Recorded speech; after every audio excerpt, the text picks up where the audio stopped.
Good afternoon. It's Monday, the 20th of July 2015, just after 1 o'clock. Welcome to UK Column News. I'm your host, Brian Gerrish. With me in the studio, Mike Robinson.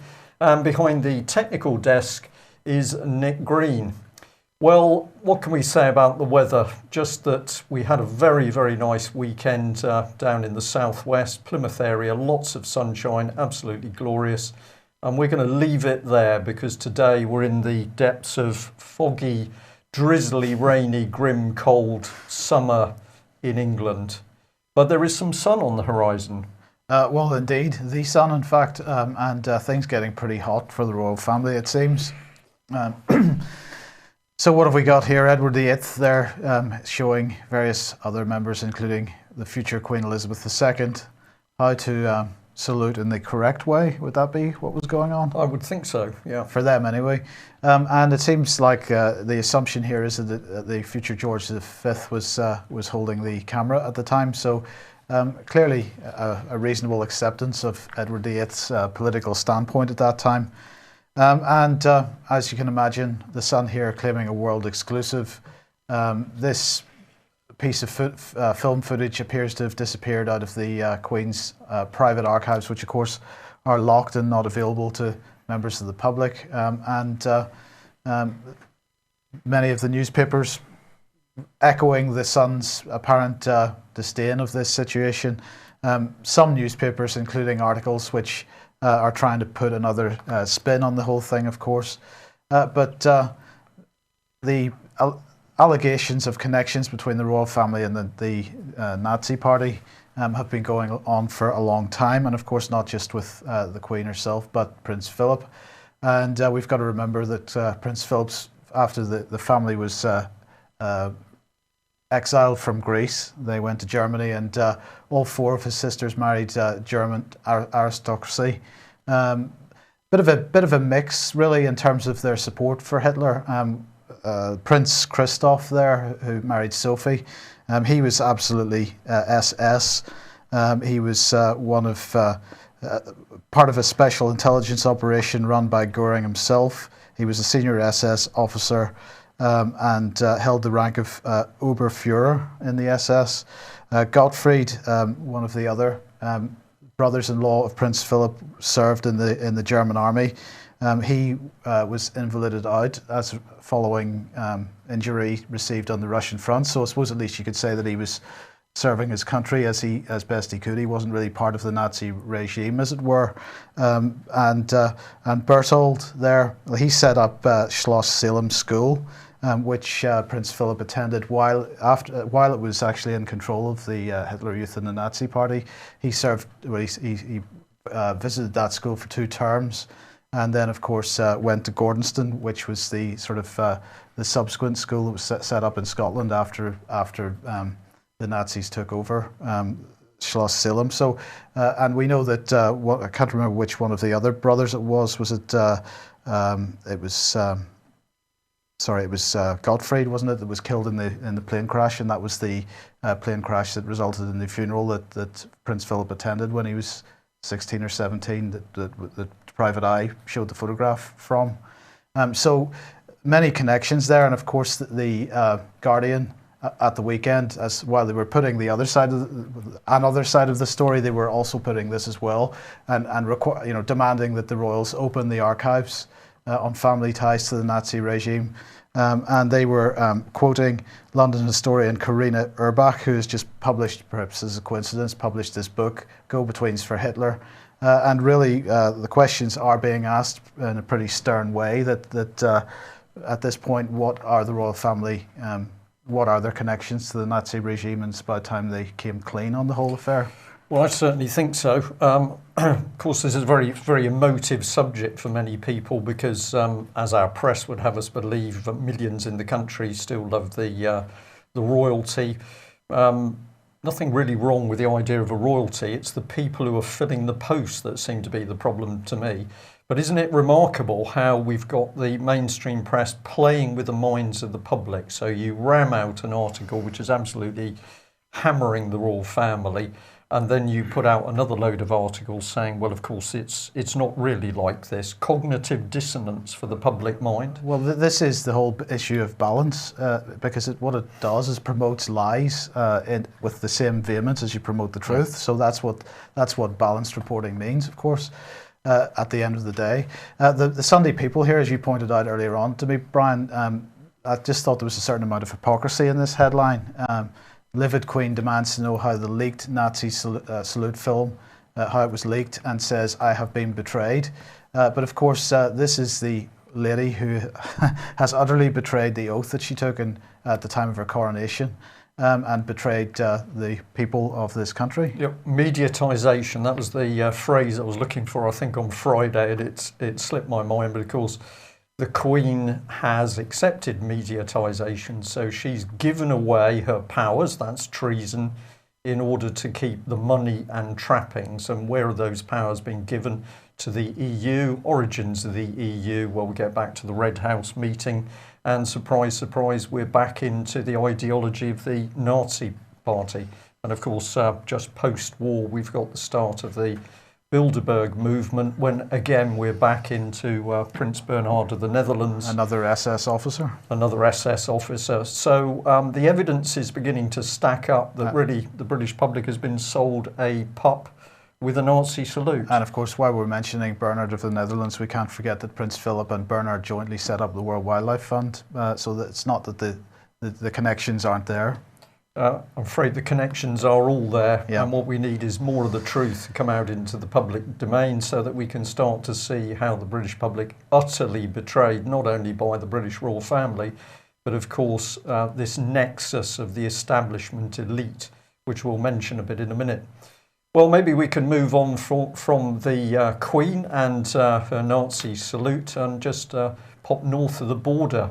And what's been happening there? Well, all of a sudden we've got huge numbers of days lost by Police Scotland because they're getting very stressed. So according to the BBC here, 53,000 Police Scotland working days have been lost to stress. Is this true? I'm going to say I could believe it's true because I think what's been happening ever since there's been the merge of the 8 Scottish police districts into one huge super police force, Police Scotland, is that a very poisonous working environment has come in. We're seeing this happening across the country. We're seeing it happening in other police forces south of the border. We have got a whole change in the management culture, bullying, intimidating, high pressure targets, NLP, which only the UK column has talked about so far, being introduced or was introduced some time ago into the training of particularly police in Scotland. And now what's happening, we start to see these men and women having big problems. This is serious stuff. Again, if we track through to look at what's happening, the evidence is all there. The culture of the police force made brutal, intimidating, not only in their response to the public in Scotland, but of course within the police force itself. And what are we now seeing? People going sick. Well, this is the man, of course, who's at the top of the tree, Sir Stephen House. And oh dear, because in the last few hours, we've now started to get calls for him to stand down. There's been previous calls for this man to leave his job. But in this Daily Record article, the reporter Dugdale says we need him to stand down now. So a great deal of criticism of this man. And of course, let's not forget, this is the man that has not only failed to investigate the Holly Gregg abuse case, but this is the man that has put more and more armed police on the streets of Scotland. And when members of the Scottish Parliament have said, "Excuse me, what's happening here?" he says to those members of Parliament, "It's not your business. I decide what armed police are going to go on the streets." So dressed all in black, it's a little bit of a Nazi uniform, really, isn't it, when you consider it? Police have got rid of their nice white shirts and smart uniforms. We're now dressed all in black, and this man's clearly causing great stress inside his own police force. He is Chief Constable, and he's not wearing. I mean, I know I don't wear a shirt, but I mean, you would expect the Chief Constable to wear a shirt, at least. Well, he seems to be wearing a sweatshirt or something. Yeah. Indeed. Well, this bit is very interesting because all of a sudden we've got the Telegraph reporting that Police Scotland have been warning of delays in removing children from their abusers while the authorities conduct welfare assessments required by the new named person legislation. And if we go further into this, it's quite interesting because Police Scotland are saying very clearly that complex wellbeing concern assessments are actually meaning that more children are being abused because the police can't get in there and take the children away from abusers. And a significant bit emphasised by the paper is that damningly Police Scotland offered to provide ministers with specific examples of children who've been left in the hands of their abusers for longer than necessary. I just wonder whether Police Scotland has suddenly taken this line because they know they're under intense pressure. Let's jump on a popular public bandwagon. Is this really about Police Scotland caring for abused children? Remember, this is the organisation consistently covered up the abuse of Holly Gregg at hands of a number of abusers, including people in the Scottish establishment. And now we're to believe that suddenly they've jumped in to protect abused children. I think this is a publicity scam. Well, it's just got to be a reaction to the opposition that the named person scheme is receiving at the moment, isn't it? Yeah. Well, if we follow the abuse through, many people, of course, over many years have said a large part of the problem of the increasing abuse of children stems from pornography. So let's have a look at this report from WND, Pornography, a Health Crisis. And this is an extremely interesting article, which we'd encourage people to go and have a look at. And basically, there was a big meeting in the States, in the capital, where teams were pointing out that pornography was doing vast damage to all sectors of the American society. And the little inset there says, with 36% of the internet devoted to pornography and 40 million regular consumers of porn in the US, it's not surprising to learn the industry can't be constrained by your filtering software or computer firewalls. The virtual is now real. It has jumped the screen. Meet some of its victims. Now, this article is absolutely superb because when you get into it, they are even quoting this lady, Dr. Judith Reisman. If you haven't read her book, Sexual Sabotage, which explains how so-called sexual freedoms pursued, amongst others, by Alfred Kinsey, have devastated America's social and moral fabric. You need to read this book. It explains so much, including the perverted actions of our own social services now. But interestingly, at the end of the article, it goes on to say David Cameron has done such good work to introduce internet filters. So David Cameron is put forward as having done great work in introducing these internet filters, but the key people who know their stuff says this is completely pointless because it's not taking away the pornography that's doing the damage to the children. We thought we'd just remind people why David Cameron was able to get the internet industry to jump on his personal bandwagon so quickly. So let's remind ourselves. Well, here's the good man. And who are we interested in? Well, this husband and wife team. And who have we got here? Well, the gentleman is Steve Hilton, who was Cameron's former policy guru, godfather to Cameron's late son, Ivan.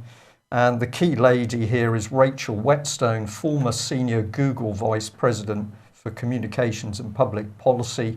And oh dearie me, she just happened to be godmother to Cameron's late son, Ivan. So if we look at that expression, incredibly, all four British service internet providers implemented Cameron's default filtering.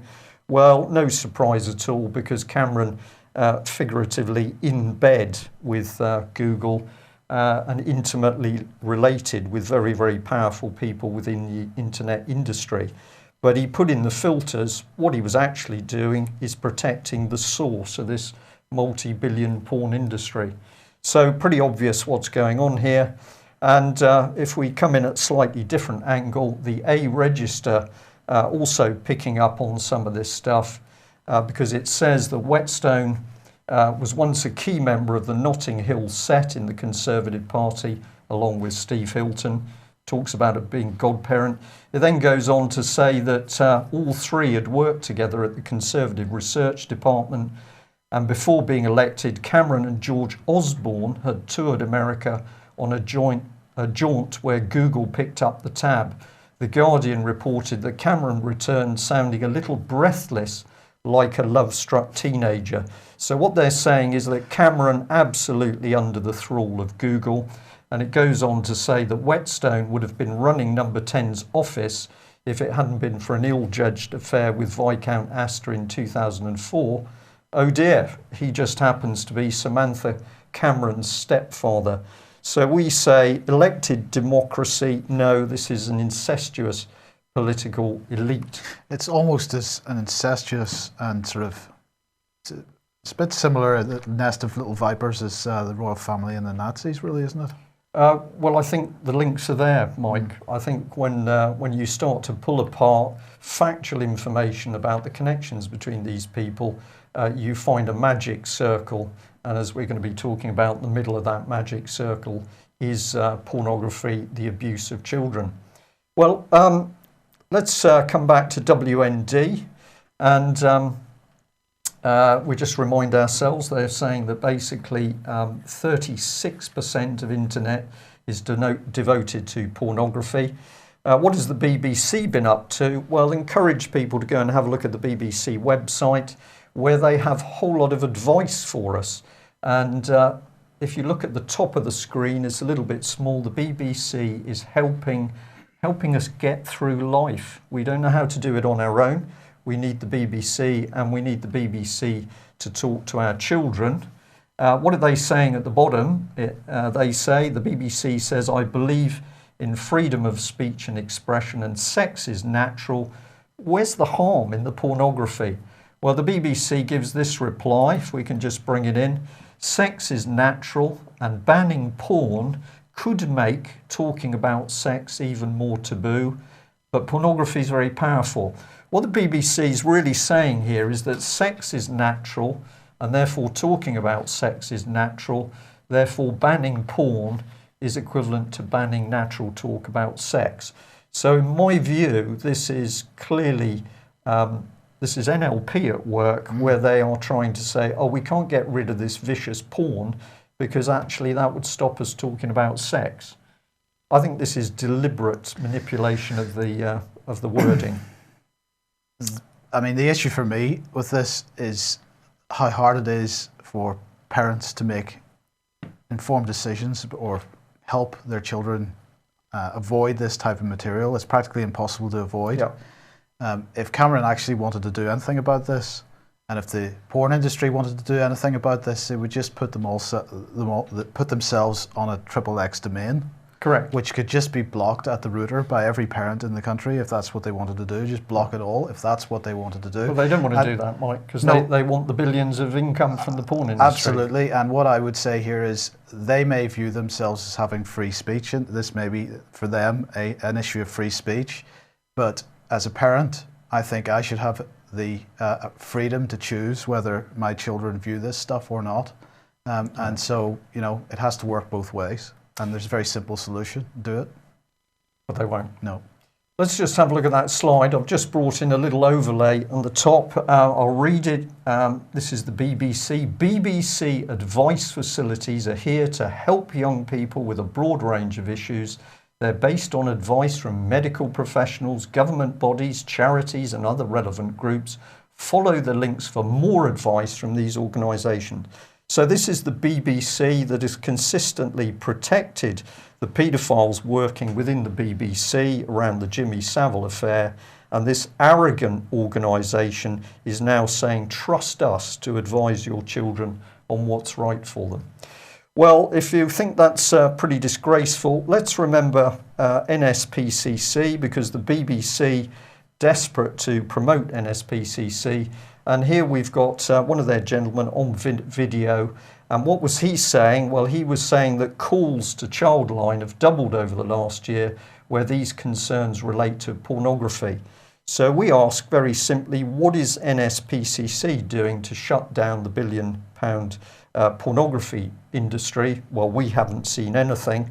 And let's remind ourselves that we've got Esther Ranson, and she's putting forward the solution to pornography is that we should have even more and even earlier sex education for children. If we improve education on sex, we stop the porn problem. Mm-hmm. Well, of course, that ties in nicely with a twist on the BBC website, because what we're really doing is saying, well, no, we've got to talk more and more and more about sex with children, which sexualises them, but we can't shut the porn industry down. This has got to be deliberate, Mike.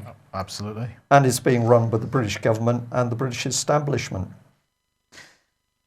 Now, we mentioned it last week, and we showed the trailer for it, and we said at the time that it's a disgrace that it has to be an Australian television company which is making this documentary. But over the weekend, Spies, Lords and Predators was broadcast by ABC. I've just put one link to one place that it is on YouTube, but it seems that it's already doing the rounds quite widely of the internet. So do have a look at that documentary. As far as it goes, it's very good, but of course it doesn't go far enough, because while they do mention that there are one or two individuals not named but mentioned, described, who are still serving politicians. In general, the focus of the thing is historic, as is the inquiry. So we're absolutely sticking with the historic.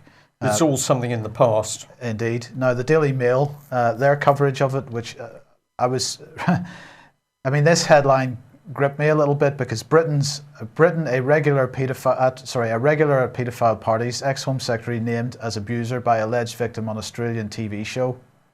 Well, I'm sorry, to describe it as a TV show implies that it's something like Big Brother. Yeah. And it absolutely undermines, in the headline, the work that the documentary team were attempting to do.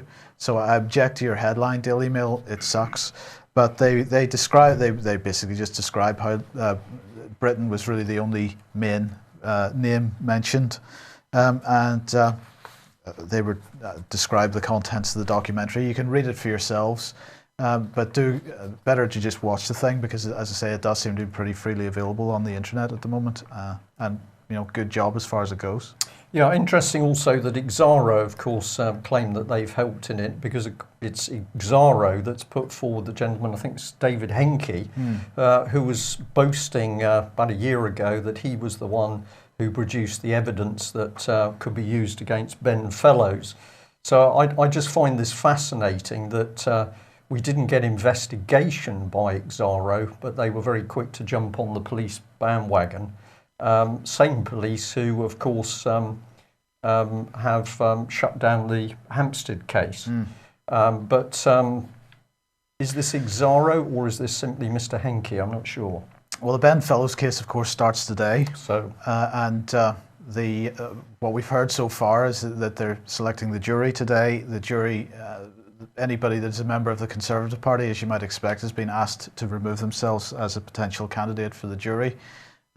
Obviously, since the allegations involve Ken Clarke, but I suppose we'll keep an eye on that. The only sort of mainstream paper that seems to be covering, or mainstream organisation that seems to be covering it so far, is Exaro, for obvious reasons, because Henke is going to be their man at the event. Anybody that's watching this programme that would be able to go and sit in the public gallery and maybe report back, we would much appreciate it. That would be excellent. Yeah. And I'm sure those present in court would also appreciate a very large number of the public there to see justice being done. Well, should we trust Britain's police forces where child abuse is concerned? We think the answer is absolutely not. Let's have a look at Sarah Thornton, previous boss of Thames Valley Police. She is now head of the chair of the National Police Chiefs Committee. And she says that we should be reimagining policing. And this is such an important issue that she's giving a talk on it. And this is being tweeted out. Look forward to our annual lecture on Monday. Chair CC Sarah Thornton to speak on reimagining policing. Now, this to me is absolutely the language of applied NLP. And of course, if we think about all those stressed Police Scotland officers where their working environment has been utterly brutalised, it's very interesting that Thames Valley, under the hand of Sarah Thornton, was also in a very bad space. And of course, they not only failed the young child abuse victims, particularly the girls, by simply turning them away when the young girls went to the police stations for help, but let's remember that it was also Thames Valley Police that did absolutely nothing when that very brave Asian gentleman stepped forward to talk about the abuse of white youngsters by white abusers at Oxford and Cherwell Valley College. So Sarah Thornton, of course, very big common purpose person. She's a selected future leader. As we know, common purpose is teaching senior police officers how to pull the levers of power, not only in UK, but in Europe. Doesn't matter if a few children get abused on your patch, as long as you know how to act as a future leader within the environment of the European Union. So wonder what her version of reimagined policing is, Mike. Could be quite interesting. Well, if you've got trouble at home, what's a good way of dealing with it? You certainly need a war overseas, I think. And The Guardian here pointing out that David Cameron is on top of extremist ideology. It's the big struggle for our generation. And who's he happy to quote? Of course, it's Home Secretary Theresa May. She says that the strategy will include new legislation likely to include powers to take action against individuals or groups who are considering to be espousing extremist views. She considers that the UK column is extreme and this lady's going to shut us down. Do you think that's a possibility, Mike? Very much. Yeah. She denied it would constitute an attack on freedom of speech. We're not talking about curbing free speech. Well, you are, Theresa May, because you're just doing it. And she tries to cover her tracks by saying we recognise that free speech is one of our values. Really? That's why the Conservative Party took down material prior to the election from their own website so that the public couldn't see it. But she says, but what we are saying is that we have to look at the impact that some people have in terms of the poisonous ideology that they're trying to implant in people's minds. Sounds like she's talking about the BBC. Are you trying to implant any poisonous ideology in anybody's minds? Well, truth. I'm trying to deal in the truth, and of course that can be a pretty dangerous thing to do if you're being ruled by criminals and paedophiles. I was under the understanding that our attitude to this was don't believe us, do your own research. Well, that's true. That's absolutely true. So we're not trying to implant anything in anybody's mind. So if they do come after us at some point in the future, just think about that before you do it, Theresa. Well, let's remind ourselves what sort of woman Theresa May is. She was head of the team that worked diligently for months to ensure that child abuse victim Melanie Shaw was banged up in profit-making Sodexo prison Peterborough, put in solitary confinement, brutalised. This is the Home Secretary that can't deal with paedophiles on her doorstep, but we're to believe she knows all about extremism in the Middle East. We say watch this lady very carefully because it's still only the UK column that's shown this Stasi network of surveillance and spying which she's built. We are the subject. The public in this country are now to be spied on by people like Theresa May and David Cameron. And we called her a Black Widow spider, and we're saying she's built a conservative Stasi state, and I think we're going to stick with that. Spying on the public. Yes, indeed. Now we mentioned that this was going to happen quite a long time ago, and it's now hitting the mainstream. Facebook, Twitter, and blogs are about to be monitored for references to the government. And they're saying ministers announced yesterday that the government has awarded a contract to 5 companies who will monitor what people tweet, post Facebook, or blog about. Of course, this is 5th of June. I don't know why this has ended up in here. We're just going to remind people about it anyway. Somebody must have sent this to me, and I've put it in, not It's noticing fine. the date. Go for it. Anyway, we're Yeah. going for it. Of course, it was a Cabinet Office spokesperson that is driving this, that has commented on it. We monitor digital, social, and traditional media, so we understand what people are saying, identify the concerns, and shape policies accordingly. Do you think Right. that's the way it works? I don't think that's the way it works. But anyway, that will be continuing at a Twitter page near you, I suppose. Okay. I think our point always is on these things, do more and not less. Right, let's talk about war, because war is increasingly coming towards us. And here we get Obama back to work. And he is now developing a new generation of tactical nuclear weapons, apparently to be stationed throughout Europe. Who can guess what the target is likely to be? But they basically have put in place a life extension program for B6112 tactical nuclear weapons. They've had some successes at that last week, and that's been reported. And as you can imagine, what the response has been, because Putin has created a new military reserve force. I believe this is 50,000 new reservists. So at a stroke, President Putin has created a force the size of the British Army. Yes, just at a stroke. Okay, That's well done, absolutely Mr. correct. Cameron. Good work. Yes. And this will be distinct from Russia's existing military reserves, according to Reuters, because part-time personnel will be paid a monthly sum and train regularly. Well, he is reacting to every move that the United States make, but of course, it's being presented in the mainstream media as him being aggressive. Yeah. It's an interesting approach by the Western media to what's going on in Russia. Well, and of course, the other thing we've got going on is that we need to hype up overseas violence and wars, because that keeps the public mind off what's really happening at home, which is the country literally now being taken apart.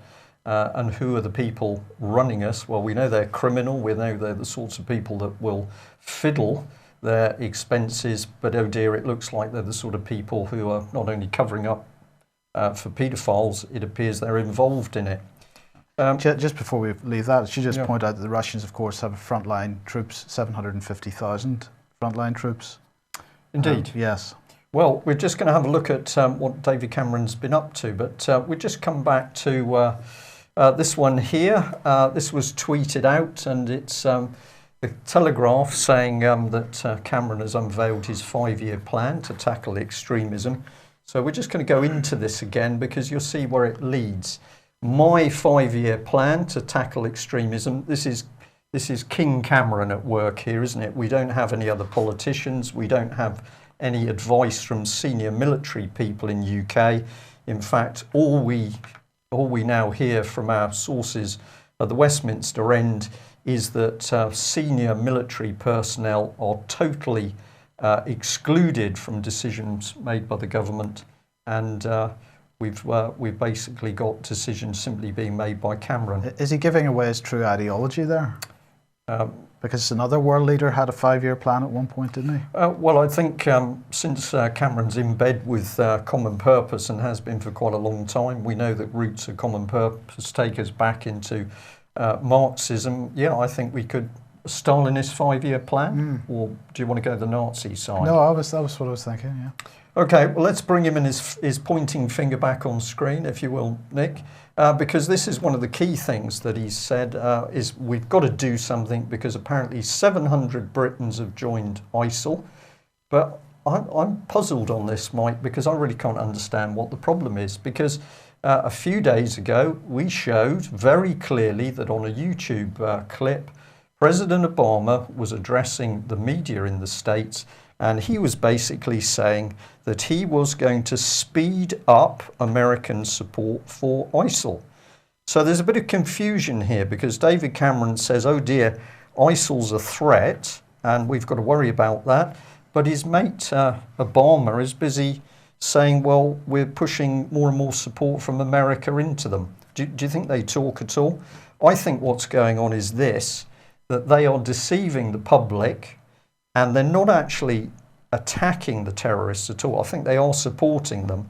But when Cameron says he's going to bomb ISIL, I don't think he's going to do that. I think the targets, the mission targets, are going to be to bomb Assad's forces.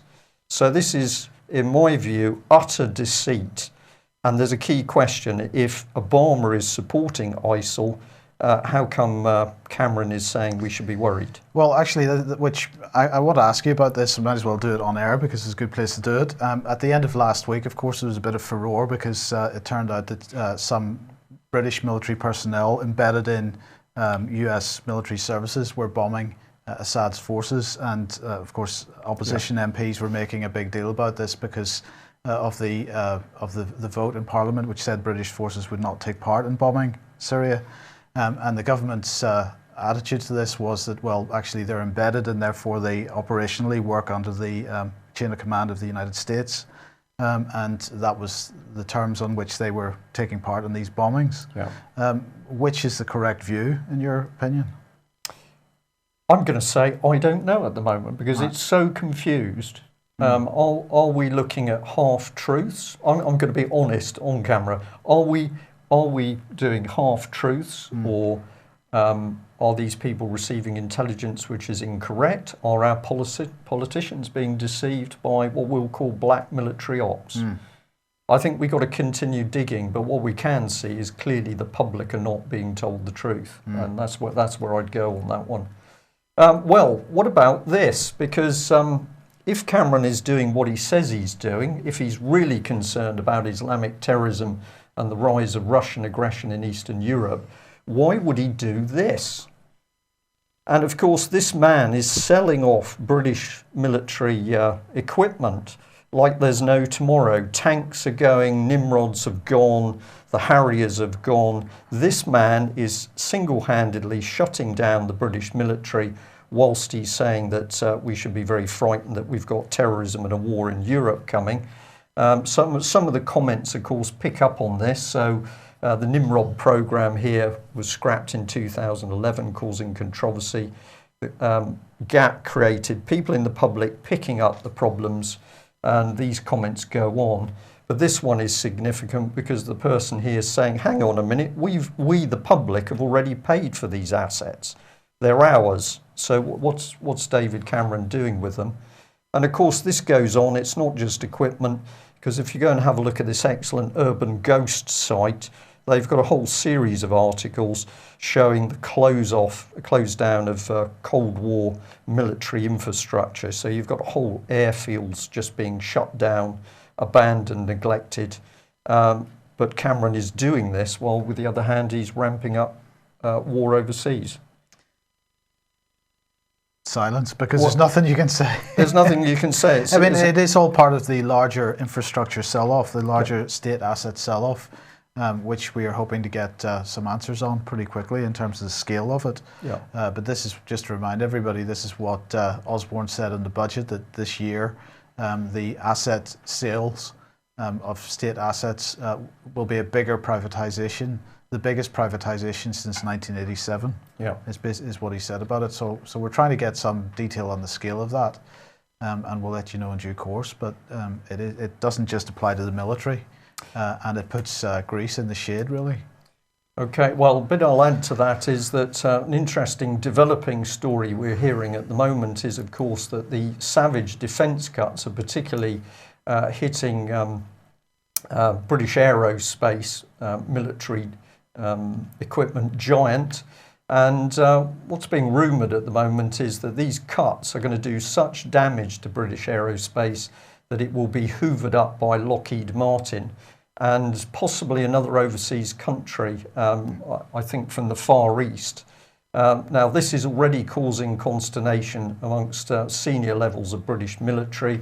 We're going to stay on this story because if British aerospace goes, of course, that is the end of Britain's ability to use homegrown equipment for the defence of UK.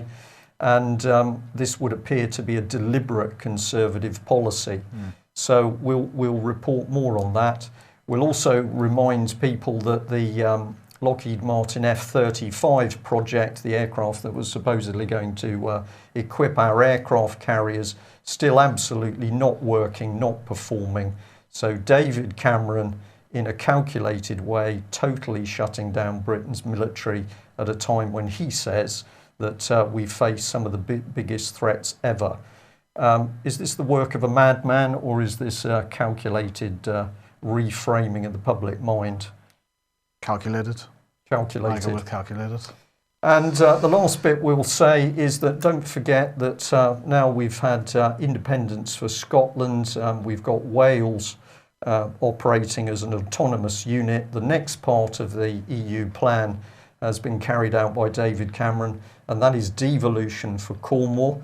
We're getting some very, very interesting reports on the draconian management of Cornwall by this mini super state, and it was interesting to watch local councils being shut down and amalgamated in order to put the whole of Cornwall into the hands of very, very few people. This is getting very interesting, and it ties in, of course, with your comments about core cities and the fact that under the UN Agenda 21 programme, the aim is simply to have these super cities and to pull people off the land. Indeed. Now, before we go, one announcement. There'll be no Crane Report and Fracking Nightmare tonight because I can't do it tonight, so we're doing it tomorrow night instead. So live 7:30 for the Crane Report and 9 o'clock for Fracking Nightmare tomorrow night rather than tonight. And Wednesday we will reduce service. Yes. Wednesday we will be putting out some video material, but we will not be able to run a news. So we will be back. We will see you tomorrow, but we'll be back on Thursday. Thanks very much for joining us. Stay up to date as events unfold. They're speeding up. It's up to us, the public, to shout, act, do something to help produce a future for our children. Thanks very much for joining us. Bye-bye. Bye-bye.